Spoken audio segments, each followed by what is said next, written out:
Hello, ladies and gentlemen and everyone in between, and welcome to this episode of the second season of Author Talks. I am the host of this Voice into the Void, Thomas Wrightson, recently published author and slowly probably having some kind of internal mental breakdown as I cope with the fact that I need to do promotion and publicisation and things like that. Oh boy.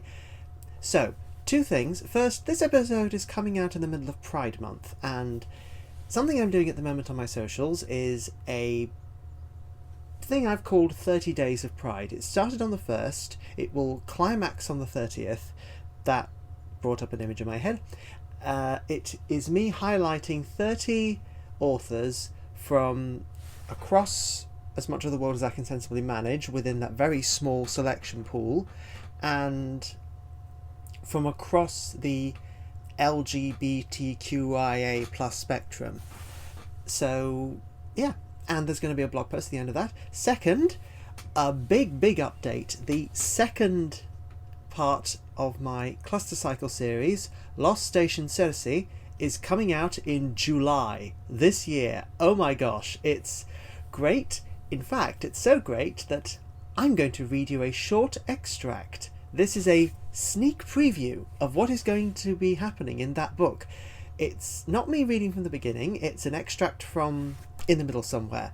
Bear in mind, this is not final proof, so there may be some slight changes here and there. I don't think there will be, but there may be. So, ladies and gentlemen, everyone in between, sit down and hopefully enjoy this small sample of Lost Station Circe. Picture the scene. An android in the rattly old warp control area of the Benbow, part of a small fleet heading off to loot a lost station, the titular lost station in fact, and something horrible is about to happen.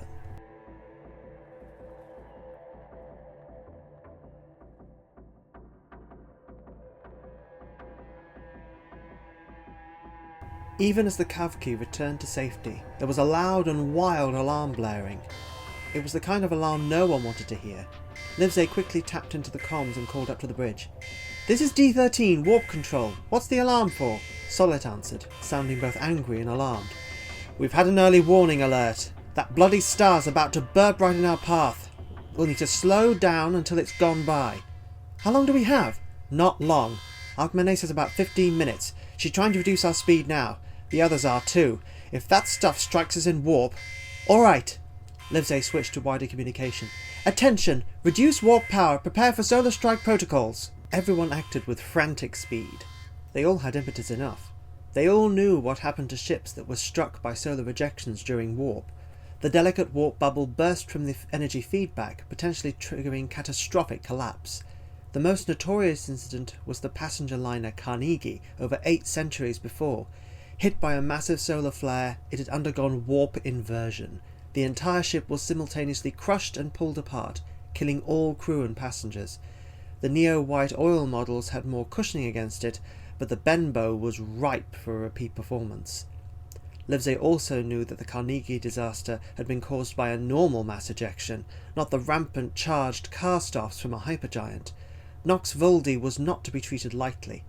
So the processes were put into motion to drop the ship out of warp, slowing the engines and tracking the upcoming space objects to ensure smooth passage.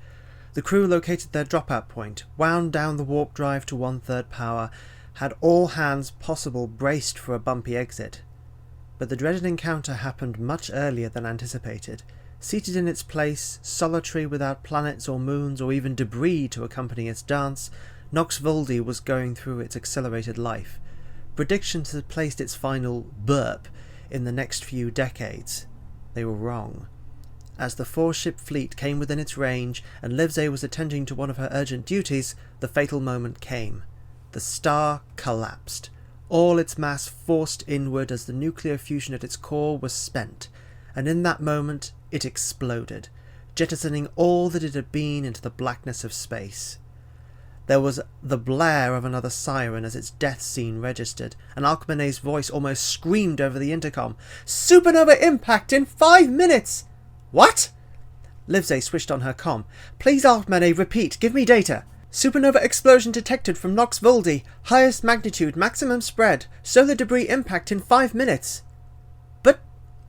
Bridge, warp wind down will take another 8 minutes. We can't do it in 5. Unless we do an emergency cutout. Damn! Up on the bridge, Solek let off this expletive and slammed his fist into the console, causing the display to glitch and shudder. Sindak, Lenore and Alcmene looked at him. Here, now, he was in charge. The one to preserve them, the one to keep them all safe from this impending catastrophe. Alcmene spoke. Sir, we'll have to do an emergency stop. It's our only choice. Lenore cut in. Are you mad? The ship wasn't designed to stand that kind of abuse, and most of the repairs haven't been tested under those stresses. If we do a cutout, we could blow half our systems.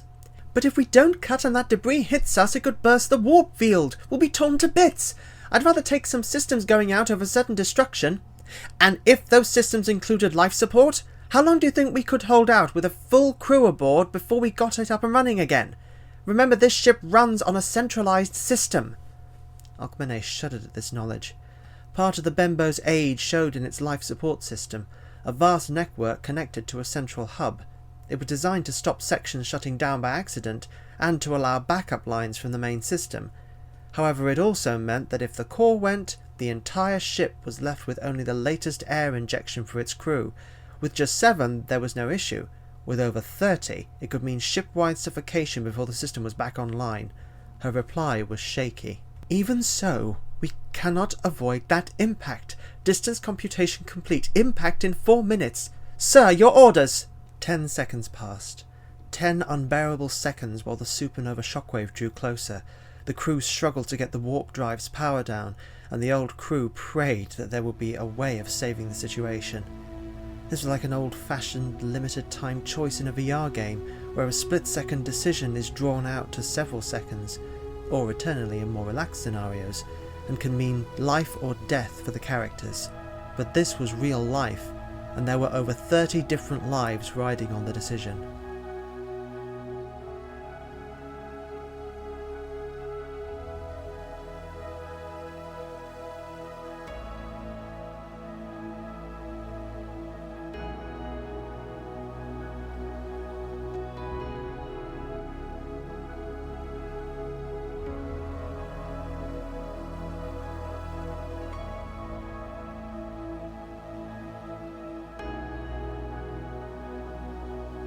And with that, the sample is complete, I think.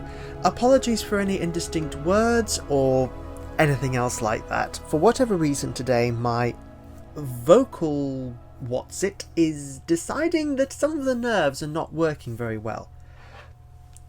Also, I mean, I've been doing it for months, but I'm still getting used to wearing glasses. So, ladies and gentlemen, everyone in between who tune in, thank you for listening. If you want to find out what happens previously on this particular series in the cluster cycle, please buy my book. It's available from all good bookstores in hardback, paperback and ebook. It's very reasonably priced. It's published by Ronan Weatherford's Dragonbrae imprint. If you want to get more of my writing or learn more about me, then I've got a website. You just Thomas Wrightson, you should be able to find it. And if you want to follow me, you can check out my socials. I'm on Twitter, that was Facebook, Instagram, BlueSky and Threads. I've also got a LinkedIn profile, but I don't use that for socials if I can help it, because ugh. So everyone, thank you for listening, and after this very short sort of intermittent sort of thing episode, enjoy your day.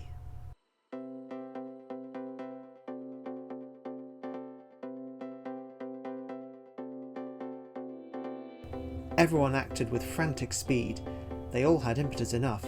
They knew what happened to ships that were struck by solar ejections during warp. The delicate warp bubble burst from the energy free. I do apologise. I've got numb tongue syndrome. This is the 3rd time I've messed up in less than 2 minutes. Supernova explosion detected from Nox Voldi. Highest magnitude, maximum speed. Not speed, spread. Whoops, sorry. Damn! Up on the bridge, Solek left off. If we don't, not again. 10 seconds passed. 10 unbearable seconds while the supernova shockwave drew closer. The crew struggled to get the blood. Thus the captain done it again.